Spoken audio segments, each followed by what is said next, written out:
Hello and welcome, this is PK Mishra, reasoning faculty of Wings after 12th। Students, आज के session में आप सभी का स्वागत है। लास्ट सेशन में हम लोग डिस्कस किए थे कोडेड इनइक्वालिटी के कंसेप्ट कि इसके पीछे का कंसेप्ट क्या है। आज के सेशन में हम लोग डिस्कस करेंगे कुछ क्वेश्चंस।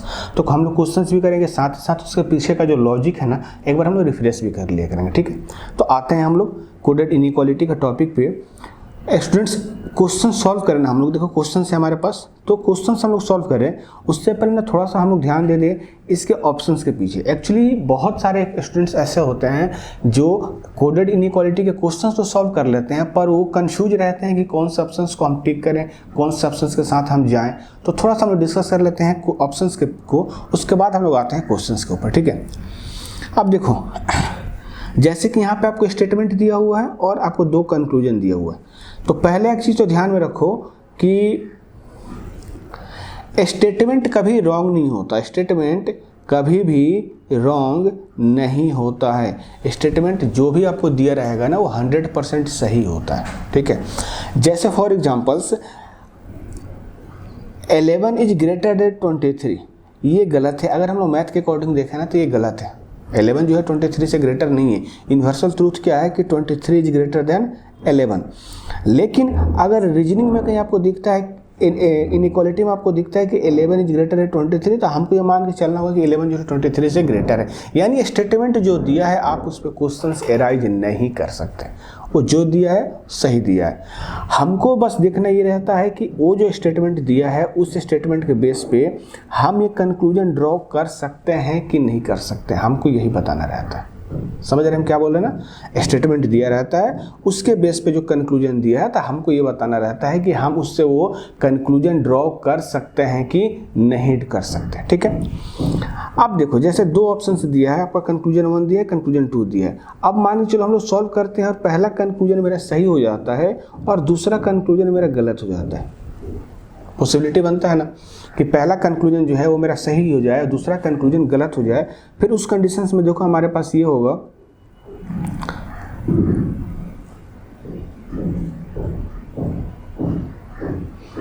फिर इस कंडीशंस में हमारा ये होगा कंक्लूजन 1 इज ट्रू।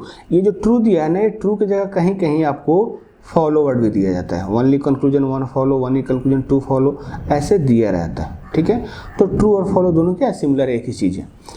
अब पॉसिबिलिटी ये भी होगा कि पहला मेरा गलत हो जाए लेकिन दूसरा सही हो जाए, पहला मेरा गलत हो जाए लेकिन दूसरा कंक्लूजन जो है ना वो सही हो जाए। फिर उस कंडीशंस में हम लोग करेंगे ओनली कंक्लूजन 2 ट्रू। अब मान के चलो हम लोग सॉल्व करते हैं तो थर्ड पॉसिबिलिटी ये बनता है कि पहला भी मेरा सही हो जाता है, दूसरा भी सही हो जाता है। पहला हम सॉल्व किए कंक्लूजन तो उससे ड्रॉ कर सकते हैं, मतलब सही है। दूसरा हम लोग सॉल्व करते हैं तो मेरा क्या वो भी सही है। तो हम क्या करेंगे उस कंडीशंस में, both conclusion 1 and 2 are true. पहला भी मेरा सही हो जा रहा है, दूसरा भी मेरा सही हो जा रहा है। फिर उस कंडीशन से हम लोग क्या पिक करेंगे, both conclusion 1 and 2 are true. अब पॉसिबिलिटी फिर बनेगा मेरे पास कि पहला गलत है और दूसरा गलत है। पॉसिबिलिटी बनेगा ना कि पहला भी गलत हो गया और दूसरा भी गलत हो गया। तो जब मेरा पहला भी गलत होता है, दूसरा भी गलत होता है, तो हम लोग क्या करते हैं, उसको कॉम्प्लीमेंट्री पेयर बनाते हैं। क्वेश्चंस पे आएंगे तो हम बताएंगे कैसे कॉम्प्लीमेंट्री पेयर बनाते हैं। ठीक है, अगर कॉम्प्लीमेंट्री पेयर बन गया, दो गलत हो जाते हैं हमारे पास, तो उसके बाद उसको हम कॉम्प्लीमेंट्री पेयर बनाएंगे। अगर कॉम्प्लीमेंट्री पेयर बन जाएगा तो फिर मेरा आंसर होगा इधर कंक्लूजन 1 और 2 ट्रू। दो गलत हुआ, कॉम्प्लीमेंट्री पेयर बनाए, उसके बाद कॉम्प्लीमेंट्री पेयर भी नहीं बन रहा है, तब मेरा होगा नीदर 1 और 2 ट्रू। बोलने का मतलब ये है कि जब दो गलत कंक्लूजन आपको मिलेंगे ना, तो जरूरी नहीं कि हमेशा कॉम्प्लीमेंट्री पेयर बन ही जाएगा। कभी कॉम्प्लीमेंट्री पेयर बनता है, कभी कॉम्प्लीमेंट्री पेयर नहीं बनता है। तो जब बनेगा तब हम इधर के साथ जाएंगे, जब कॉम्प्लीमेंट्री पेयर नहीं बनेगा तब हम नीदर के साथ जाते हैं। और कॉम्प्लीमेंट्री पेयर हम शुरू में चेक नहीं करते, ऐसा नहीं कि हमको कंक्लूजन दिख गया और हम तुरंत उसको कॉम्प्लीमेंट्री पेयर बनाने में लग गए, नहीं, ऐसा नहीं करते हैं। हम लोग पहले सही चेक करते हैं कि कितना इसे फॉलो करता है, कितना इसे फॉलो नहीं करता है। ठीक है, जब हमारे पास मिनिमम 2 रॉन्ग कंक्लूजन आ जाए, कम से कम 2 गलत कंक्लूजन जब आ जाए, तब हम कॉम्प्लीमेंट्री पेयर चेक करते हैं। ठीक है, तो कॉम्प्लीमेंट्री पेयर क्या होता है, कैसे उसको बनाते हैं, आते हैं हम लोग आएंगे, उसको बताएंगे आपको। ठीक है, आज के सेशन में उस चीज़ पे भी हम लोग डिस्कशन करेंगे। तो ये रहा हमारा ओवरऑल कि ऑप्शंस के साथ ही कब कि कौन सी सिचुएशन में कब हम कौन से ऑप्शंस को पिक करेंगे। यहाँ तक क्लियर हो गया होगा, नहीं क्लियर होगा तो आप 2-3 मिनट बैक जाएंगे और इसको इस सेशन को एक बार फिर से देख लेंगे, आपको क्लियर हो जाएगा। ठीक है, अब देखो स्टेटमेंट हमारे पास है और उसके बेस पे हमारे पास पहला कंक्लूजन हमको चेक करना है कि k इज लेस देन और इक्वल टू a। तो k दिख रहा है यहाँ पे और l दिख रहा है यहाँ पे, यानी ऐसे कुछ दिख रहा है हमको। थोड़ा सा साइड में लिखते हैं ताकि आपको और बेहतर समझ में आएगा। हमको चेक करना है k और l और k के बीच, l और k के बीच। तो स्टूडेंट्स लास्ट सेशन में हम डिस्कस किए थे, आपको बताए थे कि जिन दो वेरिएबल्स के बीच हम कंपेयर करते हैं, जिन दो वेरिएबल्स के बीच हम कंपेयर करते हैं, उनके बीच अगर अपोजिट सिंबल्स आ जाए, देखो अभी तक ऐसे यहाँ से स्टार्ट हुआ, कुछ ऐसे स्टार्ट हुआ, यहाँ देखो अपोजिट मिल गया ना। तो जैसे ही अपोजिट सिंबल्स मिलता है तो इसका मतलब ये होता है कि उन दो वेरिएबल के बीच अब तीनों रिलेशन होगा। तीनों रिलेशन का मतलब क्या होता है? ग्रेटर का भी होगा, लेस देन का भी होगा, इक्वल का भी होगा। बताया था लास्ट सेशन में, एक बार आपको याद दिलाते हैं कि कैसे हम बताए थे कि जब दो वेरिएबल्स के बीच हम कंपेयर करते हैं और उनके बीच अगर कहीं एक भी अगर हमको अपोजिट सिंबल से दिख जाए तो इसका मतलब ये होता है कि उन दो वेरिएबल के बीच में अब तीनों रिलेशन होगा, ग्रेटर का भी होगा, लेस देन का भी होगा और इक्वल का भी होगा। ठीक है ना, बात समझ रहे ना। तो अब हमको चाहिए एल और के बीच क्या चाहिए? तीनों चाहिए, ग्रेटर का भी चाहिए, लेस का देन का भी चाहिए और इक्वल का भी चाहिए, जो कि यहाँ नहीं मिला तो क्या होगा? पहला मेरा गलत हो जाएगा। अब बहुतों के दिमाग में चल रहा होगा कि जब तीनों कोई अपोजिट से रहेगा तो फिर कैसे तीनों होगा। थोड़ा सा देख लो ब्रीफ में, ए इज लेस देन बी और बी इज ग्रेटर देन सी, ऐसे कुछ दिया हुआ है। अब हमको कंपेयर करना है कि ए और सी में क्या रिलेशन है। तो इस स्टेटमेंट में दिखाया जा रहा है कि b जो है वो c से भी बड़ा है और b जो है a से बड़ा है, दोनों से बड़ा है। b जो है a और c दोनों से बड़ा है। अच्छा, b c से बड़ा है तो कितना बड़ा है? b a से ग्रेटर है तो कितना ग्रेटर? ये थोड़ी बताया जा रहा है, ये तो नहीं बताया जा रहा ना, सिर्फ ये बताया जा रहा है कि b जो है a और c दोनों से बड़ा है तो कितना बड़ा है, हमको नहीं पता ना। तो नहीं पता तो अगर हमको a और c के बीच अगर कंपेयर करना हो कि a और c में क्या रिलेशन है तो पॉसिबिलिटी बनेगा, हो सकता है a और c इक्वल हो। ये भी हो सकता है ना कि a जो है वो c से बड़ा हो, या फिर हो सकता है सी जो ए से क्या हो? ग्रेटर हो, कोई भी हो सकता है ना। तो इसीलिए हम इसको एक लाइन में क्या समझाते हैं कि जिन दो वेरिएबल्स के बीच हम कंपेयर करते हैं और किसी एक के बीच भी अगर कहीं एक भी अगर अपोजिट सिंबल्स मिल जाए, इसका मतलब ये होता है अपोजिट तो मिला है ना, देखो यहाँ पर ऐसे चला फिर ऐसे अपोजिट मिला ना, तो अपोजिट मिला, इसका मतलब कि हमको अब तीनों रिलेशन चाहिए, ग्रेटर का भी चाहिए, लेस देन का भी चाहिए, इक्वल का भी चाहिए। और इसके के और एल में देखो सिर्फ हमको दो ही मिल रहा है, लेस देन और इक्वल टू का, इसलिए पहला क्या हुआ मेरा गलत हो गया। अब हमको क्यू और ई क्या करना है, देखो क्यू यहाँ पे है और यहाँ पे है। अभी तक ऐसे सिंबल चला, ऐसे चला, ऐसे चला, ऐसे अपोजिट मिला ना, तो अपोजिट मिला इसका मतलब क्या हुआ? के क्यू और ई के बीच में हमको तीनों चाहिए लेकिन हमको सिर्फ एक मिला, इसलिए क्या हुआ सॉरी, तो क्या हुआ कि दोनों गलत हो गया। अब दोनों गलत हुआ तो हम कॉम्प्लीमेंट्री पेयर चेक करेंगे। तो पेयर का मतलब क्या होता है? पेयर का मतलब ये होता है दो, ठीक है ना। अब देखो ना, पहले में के है और एल है, दूसरे में क्या है? क्यू और ई है। हमको टोटल कितने वेरिएबल दिख गए? टोटल 4 वेरिएबल दिख गए। तो 4 वेरिएबल का पेयर कैसे बनाएंगे? दो पेयर नहीं बनाते, एक ही पेयर बनाते हैं, ठीक है। तो हमको वेरिएबल 2 ही दिखने चाहिए, लेकिन यहाँ पे वेरिएबल कितना दिख गया? 4 दिख गया, इसलिए क्या होगा? कंप्लीमेंट्री पेयर नहीं बन पाएगा, इसलिए आंसर होगा नीदर 1 नॉर 2, ठीक है। अब आते हैं लोग दूसरे क्वेश्चन पे। अब दूसरे क्वेश्चन पे है, देखो ना यहाँ पे बाइफरकेट कर दिया, सेगमेंट अलग अलग है, एक अलग सेगमेंट है, एक अलग सेगमेंट है ना यहाँ पे। तो ऐसे क्वेश्चंस में क्या रहता है, जिस सेगमेंट में मैक्सिमम वेरिएबल्स को कवर किया गया है, बोलने का मतलब ये है कि देखो इस सेगमेंट में सिर्फ 2 ही वेरिएबल्स है, डी और ए है, लेकिन इस सेगमेंट में कितने वेरिएबल हैं? 1 2 3 4, टोटल 4 वेरिएबल है ना। तो जिसमें ज़्यादा रहते हैं ना, रहता है वेरिएबल्स, उसको पहले लिखते हैं। अगर हम इससे भी स्टार्ट करें तो ऐसा नहीं कि नहीं बनेगा, बन जाएगा, पर आसान करते हैं ना, क्यों हम क्वेश्चन को लेंदी करेंगे, ठीक है ना। हम उस तरीके से कि हर क्वेश्चन मेरा आसान हो जाए, तो जो ज़्यादा वेरिएबल्स को कवर करते हैं ना, उसको हम सबसे पहले लिख लेते हैं। लिख लिए। अब इसको ऐड कर दो, A is greater than D, A is greater than D, हो गया। बस ये वाला यहाँ पे क्या था कि एक ही स्टेटमेंट दिया था, कहीं कॉमा नहीं दिया था, इसमें कॉमा दे दिया, ऐड कर दिया ना। अब पहला है Q is greater than D, हमको ये निकालना है, Q is greater than D, Q यहाँ है, डी यहाँ है। अब इसको हम कुछ ऐसे लिखें, इसको देखो तो Q greater than or equal to A, और ये क्या है? डी से बड़ा है ना। तो देखो तो यहाँ भी वाला साइन बोल रहा है कि बड़ा है, ये इक्वल है, और ये क्या बोल रहा है? बड़ा है, यानी क्यू जो क्या है? डी से बड़ा है, यानी कि पहला जो कंक्लूजन हुआ क्या हो जाएगा मेरा? वो सही हो जाएगा। और दूसरा बोला है कि Y is greater than D, यानी कि D is less than Y. D कहाँ पे है? देखो तो डी यहाँ पे, वाई यहाँ पे। इसको अगर हम एक में लिखें तो कैसे लिखेंगे? कुछ ऐसे लिखेंगे, ये बोलता है कि y is greater than D, y is greater then, दूसरा भी सही है, यानी पहला भी सही हो गया, दूसरा भी सही हो गया, तो क्या बोलेंगे, both conclusion 1 and 2 are true. ठीक है, चलो आगे बढ़ते हैं।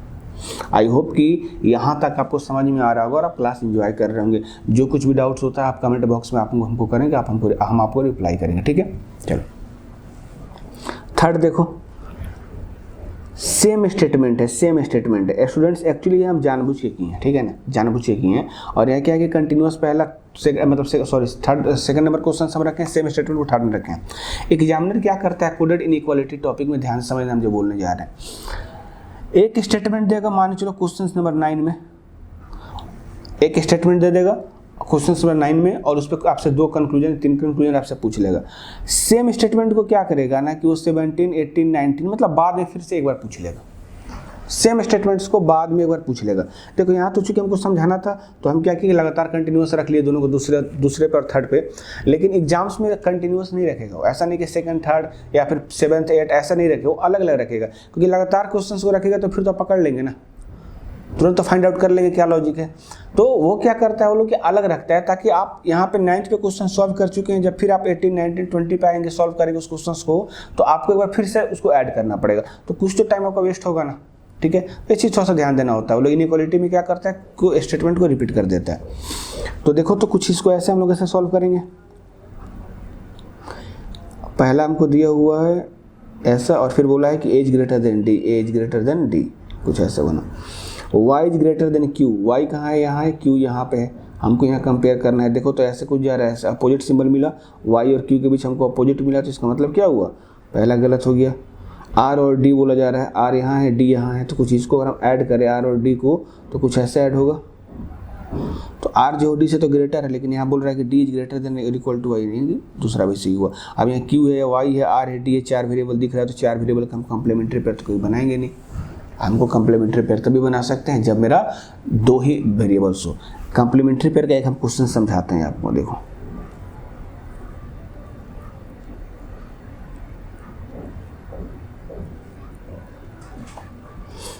ये हमारा स्टेटमेंट है।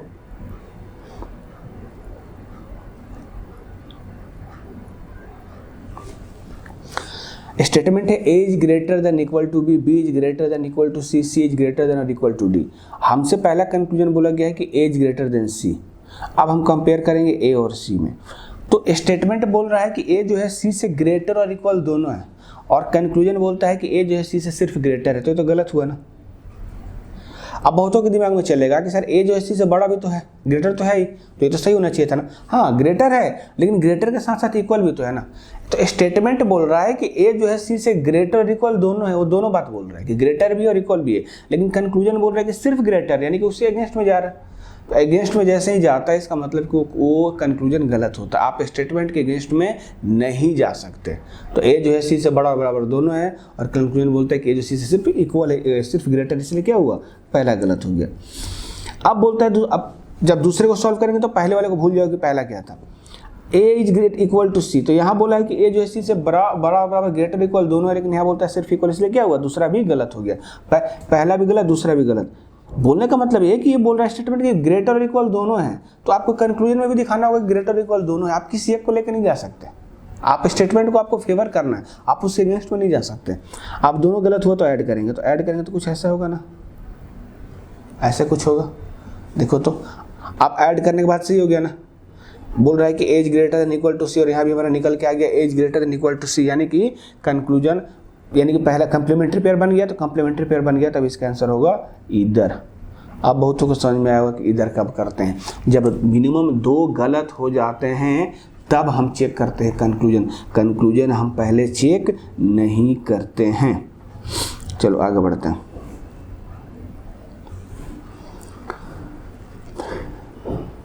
स्टेटमेंट हमारा कुछ ऐसे है, t is greater than equal to r, r is greater than a। अब r p q दिया हुआ ना, यानी r से ग्रेटर है p, p से ग्रेटर है q, हम लिख लिए। यहाँ बोला है कि a और s इक्वल है, यानी कि a और s इक्वल है, और s से ग्रेटर और इक्वल टू क्या है, h है, ऐसा कुछ है। आप देखो तो कंक्लूजन पहला बोला जा रहा है कि t is greater then s, t यहाँ पे है, s यहाँ पे है ना जी। तो यहाँ इक्वल है, यहाँ ग्रेटर है, यहाँ ग्रेटर, दो ग्रेटर का साइन है, यानी इसका मतलब कि टी तो एस से ग्रेटर है, और यहाँ से इक्वल का सिंबल हट गया। कहीं एक से ये भी बताया था, लास्ट क्लास सेशन हम डिस्कस किए थे कि जिन दो वेरिएबल के बीच हम कंपेयर करते हैं और कहीं एक से भी इक्वल का सिंबल हट जाता है, इसका मतलब ये होता है कि वो दो वेरिएबल्स कभी आपस में इक्वल नहीं हो सकते। तो वो दो वेरिएबल जब आपस में कभी इक्वल नहीं हो सकते, इसका मतलब क्या हो गया, तो बड़ा हो गया तो छोटा होगा। तो देखो यहाँ से इक्वल का सिंबल्स तो हट गया ना जी, तो यानी टी और एस क्या होगा, आपस में कभी इक्वल नहीं होगा। तो इक्वल नहीं होगा तो या तो टी एस से बड़ा हो गया, फिर एस टी से बड़ा होगा। तो इधर देखो, ये जो है इधर की तरफ सपोर्ट कर रहा है, ये भी जो है इसको सपोर्ट कर रहा है, दोनों टी को सपोर्ट कर रहा है, यानी टी जो है इससे ग्रेटर है, ये वाला सही हो जाएगा।